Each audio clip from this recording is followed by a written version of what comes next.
Can I go? Yeah. Okay, so here's what, one, can I talk to you just on camera? Yeah. Okay, so it was really helpful having you like step in again, but I feel like my feedback on her feedback has gotten better compared to Amber from last week. Like I got through more. I'm like looking at you. I don't know where to look right now. Okay, but I think there's a few places that I'm noticing I still need to push. One, like relationships. I didn't check in with Tamika really or Mary Claire about like how they are doing as people at all. There were some like interactions with both of them and Amber like in there that were just like kind of like fun and like, you know, like friendly like things, but not really like checking in on like how are you doing, and that's really important because I think some CMAs are feeling overwhelmed, especially Tamika. Two, getting to, so I felt like we did a good job of like checking her analysis was good, so that part I felt like we were solid on. And alignment, especially since she used that video, I feel like our alignment was strong and that she's going to be well aligned with Mason in her debrief conversation.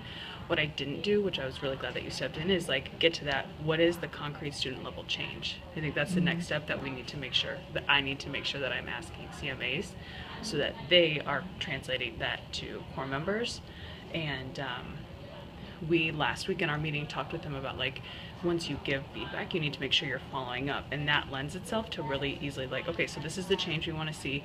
That lends itself to being like, okay, so when I check on you at this time, then I'm going to see that and we're going to check in on that. So it helps with like the act and the follow-up after that.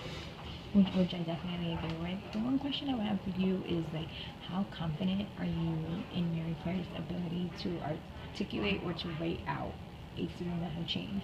And like depending on where that answer falls, you may choose to say, I'm gonna grab her during that long transition before we go to Avalon Park, and you just help her craft out student level change and core member level changes. That's a good point. Because I feel like if she goes into that conversation with those two things, I feel better about her ability to execute the conversation given the video. Good point. I'll do that. I think generally overall, I'm not sure how well.